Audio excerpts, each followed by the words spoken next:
Oi, tudo bem com você? Que bom que a gente está junto para aprender a cuidar um pouquinho melhor da nossa saúde. Eu espero que você esteja muito bem, mas espero também que possa melhorar um pouquinho depois desse tempo que a gente vai passar juntos aqui no Vida e Saúde. Hoje a gente trouxe uma frase interessante para você, uma frase que já até conversamos aqui um outro dia, mas é importante a gente pensar nesse assunto. George Herbert disse o seguinte: aquele que não consegue perdoar os outros, destrói a ponte por onde irá passar. Olha que verdadeiro, né? Todos nós cometemos falhas. Mais cedo ou mais tarde, com aquelas pessoas que a gente mais ama, a gente vai pisar na bola uma vez ou outra na vida. Então a gente precisa aprender a perdoar, como a oração do Pai Nosso diz, né? Perdoar como a gente, pedindo para Deus nos perdoar, como a gente perdoa também as pessoas que nos ofendem. E mais cedo ou mais tarde a gente vai precisar ser perdoado também. E faz bem, viu? Faz bem, experimenta. Se você não está conseguindo aí liberar, deixar para lá, perdoar de verdade, peça ajuda para aquele que perdoou todas as nossas dívidas, nosso Pai que está no céu. E no programa de hoje a gente vai falar sobre sono não reparador, aquela noite mal dormida, aquela noite que você diz que nem dorme, não preguei o olho, tô cansadérrimo. Pois é, o que será que acontece que a gente às vezes deita no travesseiro e acorda mais cansado do que na noite anterior? Começo já jogando essa bola para você, doutor Aurélio, e obrigada por participar com a gente mais uma vez, viu? Pois é, Teru, como é frequente, né? Tudo bem, doutor? Tudo jóia. O sono reparador tem se tornado não reparador tem se tornado cada vez mais frequente na população. E você falou muito bem, questão do uso das tecnologias, da iluminação nas grandes cidades, da poluição auditiva que a gente tem. Então, as pessoas que moram em grandes centros, tudo isso influencia no sono de boa qualidade ou não. Então, a questão de algumas doenças também que a gente tem é, por exemplo, a apneia do sono, que fragmenta o sono pela dificuldade que a pessoa tem de respirar à noite, própria ansiedade, o estresse, as mudanças que ocorrem na nossa vida, tudo isso influencia e impacta na qualidade do sono e nos sonos subsequentes e na nossa qualidade de vida. Acaba virando um ciclo, né? Exatamente. Doutor, antes da gente entrar nesse assunto do sono não reparador ou da qualidade do sono, eu quero mostrar aqui para o nosso amigo telespectador e para o senhor também um dia muito diferente, o dia da preguiça. Acho que o sonho de algumas pessoas, o dia de não fazer nada. Vamos acompanhar essa reportagem do Murilo. Um dia para não fazer nada, literalmente. Ou pelo menos descansar à vontade, vai. Essa galera toda que você tá vendo aí, curtindo os momentos de paz e tranquilidade, assim mesmo, no meio da rua, está comemorando o Dia Mundial da Preguiça. É, gente, tá pensando o quê? Tem Dia Mundial para você não fazer nada, acredite. E essa celebração bonita aí não é no Brasil, infelizmente. Acontece todos os anos na cidade de Itagüí, na Colômbia. Nesse dia vale de tudo. Tem gente levando cama pra rua, tem gente andando com almofadas e cobertores e, acredite, tem até gente dormindo de verdade. Como é que consegue dormir assim, no meio de uma celebração? E pra ninguém pensar que o dia foi criado só para estimular a preguiça, os organizadores já avisaram que a festa tem outro motivo. A ideia é promover o descanso criativo e alguns momentos para descansar a mente. Essa celebração bonita aí acontece há 34 anos e faz muito sucesso desde sua primeira edição, viu? Ela é tão importante para o calendário de atividades de Itagüí que o curioso Dia da Preguiça já é considerado o patrimônio cultural da cidade. E você, qual o seu Dia Mundial da Preguiça? Sonho de consumo de muita gente, esse dia mundial esse dia municipal da preguiça aí na Colômbia, né? Doutor, por que é importante dormir, ter uma qualidade no dormir? Antigamente tinha-se a crença de que dormir você estava perdendo tempo. Né? E quando a gente é jovem, a gente pensa mesmo isso. E tá cheio de vida, né? Acha que dormir pouco você vai acabar aproveitando mais, sendo mais produtivo durante o dia. Só que os estudos mostram que essa teoria está totalmente errada. A gente precisa dormir justamente para consolidar a memória, para a gente poder manter os níveis de colesterol adequados, do açúcar no sangue também, evitar o diabetes, para a gente poder ter um efeito positivo na memória, na conservação da saúde do nosso cérebro. Então, o sono de má qualidade, ele está até relacionado à demência, mal de Alzheimer. Então, dormir bem não é mais preguiça. Antigamente era considerado preguiça, mas sabe-se que hoje é fundamental dormir bem. Tem até um pesquisador que ele fala assim, numa das palestras dele, que o sono é a maior necessidade biológica e ela é inegociável no indivíduo, no ser humano. A gente não pode negociar com o sono, porque ele é essencial para a manutenção da vida. Doutor, quanto a gente dorme, se a gente dorme mais horas, isso significa que a gente tem um sono mais reparador? Está relacionado à quantidade? Não. Às vezes a quantidade de hora... Tem indivíduos que tendem a dormir um pouco mais e tem indivíduos que têm um sono um pouquinho mais curto, o que é raro também. Mas o dormir mais pode estar relacionado a um problema no sono e ele tenta compensar esse problema que ele tem de fragmentação do sono, um sono de má qualidade, esticando um pouquinho mais na cama. Então, grandes dormidores também estão relacionados com problemas relacionados a um sono normal. Porque eu sou o seguinte, quando eu acordo cedo, independente se é domingo, se é feriado, eu gosto de acordar cedo. E às vezes, quando eu passo das 8, vou até as 9, no máximo, eu tenho dor no corpo, por exemplo. Então, ficar na cama para mim realmente não funciona, por mais que eu tenha ido dormir muito tarde na noite anterior. Queria que você explicasse pra gente como é que funciona, dá pra gente chamar assim, a fisiologia do sono, Sim. doutor? O que a gente produz, o que a gente precisa produzir para dormir bem? Ter um sono de boa qualidade. Para né? descansar de verdade. É uma estrutura muito complexa o sono, são vários fatores. Antigamente falava muito em relógio biológico, só que hoje os pesquisadores não querem nem mais falar de relógio, porque relógio sempre mantém o mesmo ritmo. Só que no nosso corpo, esse relógio biológico ele é influenciado por várias coisas. E ele pode se mudar, né, em relação aos fusos horários, em uma viagem, em relação à nossa atividade no final de semana, que é diferente durante a semana. Mas o processo básico ocorre principalmente pela secreção da melatonina. A gente sabe se quando existe uma queda da luminosidade, a penumbra, você tem um estímulo para na glândula pituitária, glândula pineal, produzir melatonina. E a melatonina, essa secreção da melatonina, ela coordena todo o nosso organismo para o sono. Então, existe o metabolismo... Baixando um pouquinho o metabolismo? Você tem queda da temperatura corporal, que é muito importante, e outros processos cerebrais, de lentificação também das ondas cerebrais. Então, todo esse processo do sono está envolvido com a melatonina. Agora, não só a melatonina, outras coisas também estão envolvidas. Se você não está cansado, não adianta estar escuro que você não vai dormir. Verdade. Então, a gente precisa de 2 processos básicos para ter uma noite de boa qualidade. Primeiro, os pesquisadores falam muito em pressão do sono. Então, quando a pessoa ela acorda de manhã cedo, pratica atividade física e não dorme durante o dia, chega em casa bem cansado, essa pressão do sono vai estar lá em cima. Ou a noite anterior foi de má qualidade, por algum motivo teve que acordar mais cedo que o habitual, ou dormir mais tarde, essa pressão do sono vai estar muito elevada. Às vezes, não precisa nem de uma secreção de melatonina estar tão normalizada para a pessoa acabar dormindo. Ela está muito cansada, ela vai dormir. Ela vai apagar. Por outro lado, às vezes a pessoa ela está cansada, só que ela fica ali no tablet, na televisão e atrasa essa secreção da melatonina.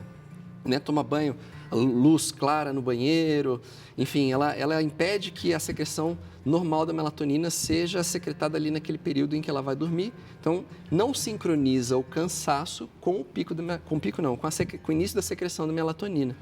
Então, essa não sincronização do cansaço com a melatonina faz a pessoa demorar para pegar no sono e às vezes ter um sono de má qualidade. E existe aquela coisa de, até certo horário é melhor dormir, ou é muito individual? Isso é muito individual, né? Poucas pessoas têm atraso do ciclo circadiano ou avanço do ciclo circadiano. Então, de fato, né? Porque as pessoas falam, não, mas eu funciono melhor à noite eu tô ligado. Tem pessoas mais vespertinas.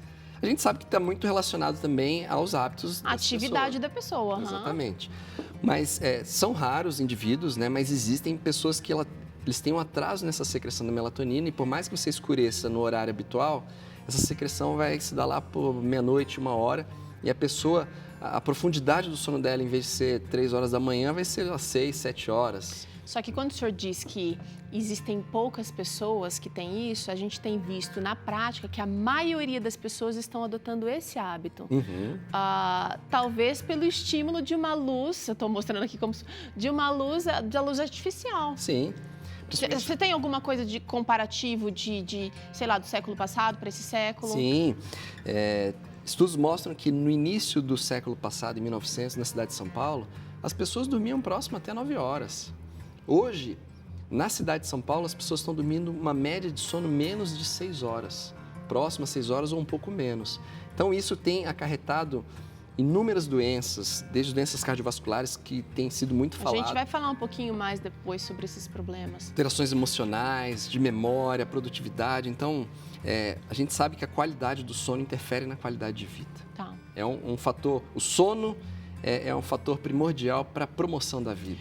Vamos falar um pouquinho, então, sobre o que pode atrapalhar o sono pleno, sono que realmente restaura. Hábitos que a gente tem. Então, você falou um pouquinho sobre a tecnologia, né? Logo antes de dormir. Vamos pensar em pessoas normais, que não tem nenhum problema relacionado ao sono. Tá, não tem insônia, não tem apneia. Teoricamente, tem tudo para ter uma boa noite de sono. O que pode atrapalhar? Então, tem se falado muito na regularidade. Vários estudos com actigrafia, que são reloginhos, que depois, em outra parte, a gente pode mostrar, que medem a movimentação do indivíduo ao longo do dia e ao longo dos dias da semana.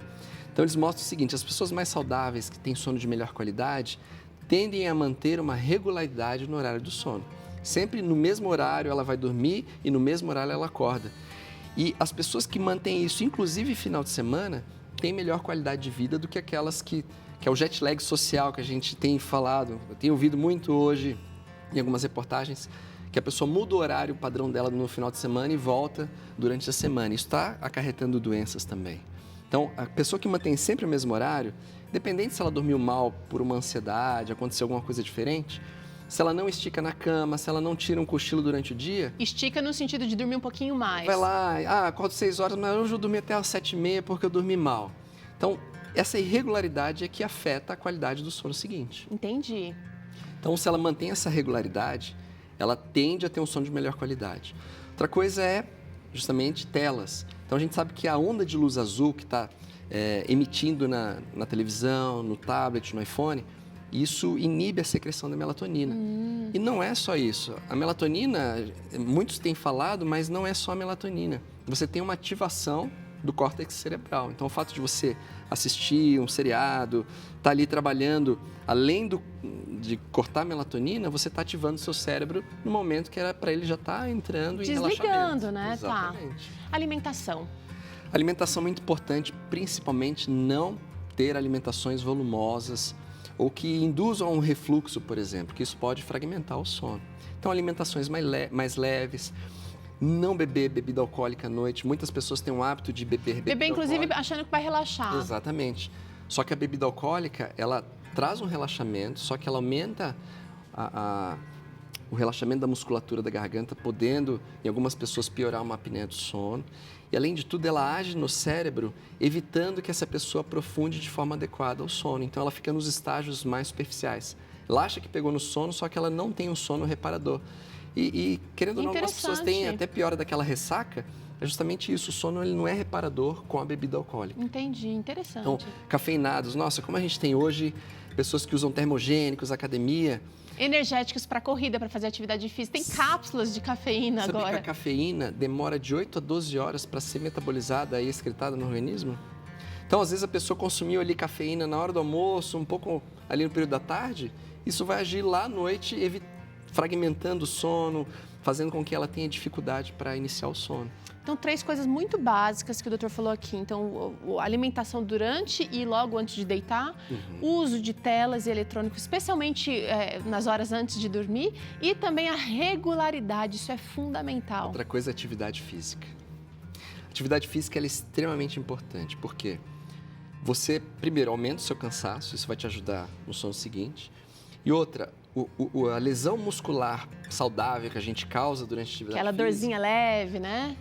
A gente precisa do estágio 3, que é um estágio profundo do sono, para a liberação de hormônio de crescimento e reparo muscular. E é justamente nesse estágio 3 do sono mais profundo que a gente tem a consolidação da memória também. Então, a atividade física ela é fundamental para a gente ter um aprofundamento do sono. Doutor, vamos dar uma passada aqui agora, porque a gente preparou aqui uma brincadeira, né, para mostrar os prejuízos de uma noite mal dormida. Vamos começar com doenças cardíacas. Na última década, as doenças cardíacas elas têm sido muito estudadas. Então, se a gente não tem um sono reparador, um sono fragmentado, a gente acaba aumentando o nível de cortisol. Cortisol faz elevar o nível de açúcar. Cortisol faz reter líquido, aumentando a pressão. E a gente também aumenta o estímulo simpático. Esse estímulo simpático, o que é? O nervo simpático é o que aumenta a pressão nos vasos e o parasimpático é o que relaxa os vasos. Quando a gente tem fragmentação do sono e sono de má qualidade, a gente vai ter um estímulo a aumento da frequência cardíaca, aumento da pressão. E essas alterações de fragmentação também causam maior inflamação no interior dos vasos sanguíneos. E isso lá nas coronárias aumenta o infarto, aumenta o índice de acidente vascular cerebral. Ou seja, a reparação não é só a reparação que a gente sente do cansaço, né? Não é só regenerar, é reparação interna também, aí das artérias. Sim. E tem outro fator muito importante. Durante o sono, a nossa pressão cai 10%. Então, digamos que você tem uma pressão de 12/8 durante o dia. Durante a noite, a média dela vai estar por volta ali de 10, 11/7. Então, a pessoa que tem fragmentação do sono por algum problema, essa queda não vai proteger o coração. Então, aumenta também as doenças cardíacas. Interessante, então, pensar nesse assunto, você que cuida aí, você que já tem uma tendência, que já tem algum problema cardiovascular, pensar em planejar uma noite melhor dormida. Baixa da produtividade e memória ruim, você falou de memória. Baixa produtividade, a pessoa vai dormir mal, ela não vai ter um sono reparador, ela vai ter sonolência durante o dia, vai aumentar a irritabilidade. E a gente precisa daquele estágio 3, mais profundo que a gente comentou, justamente para consolidar o aprendizado durante o dia. Então, para a gente aprender, a gente precisa dormir pós o aprendizado. Só que também a gente precisa dormir bem antes do aprendizado para preparar o cérebro. Então, o sono é extremamente importante para isso. Legal. E o sono não reparador, doenças relacionadas ao sono também aumentam o índice de doença de Alzheimer e outras demências ao longo da vida, durante anos de sono ruim. Exatamente, não é só uma noite, né? É uma vida ali de noite mal dormida. Olha esse aspecto que interessante, isolamento social. É interessante isso. Tem um estudo mostrando que as pessoas que dormem mal, não têm um sono reparador, fragmentam o sono, seja por apneia do sono, outros, insônias em geral, outras doenças relacionadas ao sono, ela tem uma percepção negativa das coisas que acontecem durante o dia. Então, a pessoa que dorme mal, ela tende a ter uma visão mais pessimista e se isolar socialmente. Tá brincando. A pessoa que dorme bem pode passar problema, ela tira de letra o problema, né? Então, as pessoas que já têm uma tendência a ter depressão, ansiedade, é um gatilho. Aliás, esse é um outro problema do sono ruim. Exatamente. Já tem muito se correlacionado nos estudos que pessoas que têm problemas relacionados ao sono têm um impacto muito grande em distúrbios de ansiedade e depressão. Então, muitos processos cerebrais, a gente produz, a química cerebral ela é muito intensa e a gente produz muitos metabólitos que os cientistas falam, né, que são produtos de degradação de várias substâncias que a gente gera. Quando a pessoa dorme mal, é como se o cérebro ele não se limpasse direito, né, não se regenerasse para o dia seguinte. Então, isso vai piorar a ansiedade, vai piorar a depressão. A própria perspectiva negativa que a pessoa aumenta em relação ao fato de ter tido um sono ruim vai piorar a ansiedade e a depressão. Não adianta ficar fazendo só suco verde não, tem que dormir também, viu, gente? Ganho de peso, doutor? Pois é, o que vem primeiro, o ovo ou a galinha? Né? Será que o sono mal leva ao ganho de peso? O ganho de peso piora o sono? As duas coisas. Eu acho que está relacionado, né? Então, assim, quando a gente dorme mal, a gente tende a alterar os hormônios.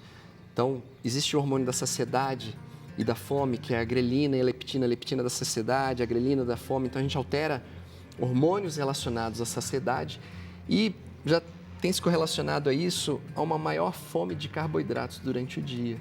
Então, pode ter um ganho de peso.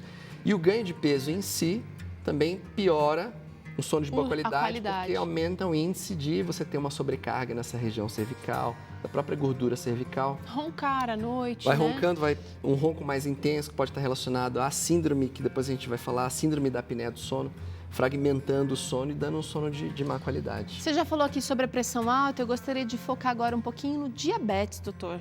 Sim. Relacionado ao sono ruim. Pois é. Essas alterações hormonais, elevação do cortisol principalmente, você acaba aumentando a quantidade de açúcar no sangue. E existe um fenômeno relacionado a esta fragmentação do sono, que é aumento da resistência à nossa insulina. Então, a insulina que a gente produz no pâncreas, Ela que tira o açúcar do sangue e joga para os tecidos. Quando a gente tem um sono de má qualidade fragmentado, essas alterações hormonais, elas aumentam também a resistência à insulina. Então, o pâncreas precisa produzir mais insulina. Por outro lado, o açúcar acaba se elevando um pouco mais.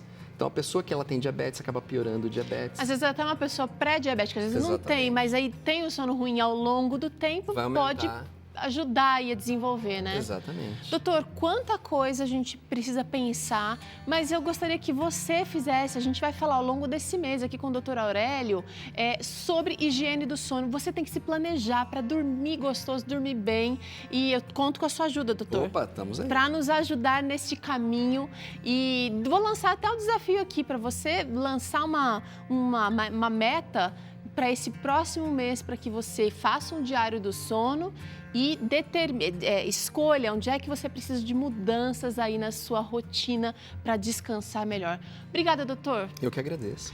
A gente faz um intervalo agora. Na volta tem treino, hein, com a Patrícia Miller. Se prepara aí, bota o tênis, afasta as cadeiras, o sofá e na sala para você fazer em tempo real com ela. E ainda hoje tem brownie proteico de chocolate aqui no Vida e Saúde. É rapidinho o intervalo e a gente já volta.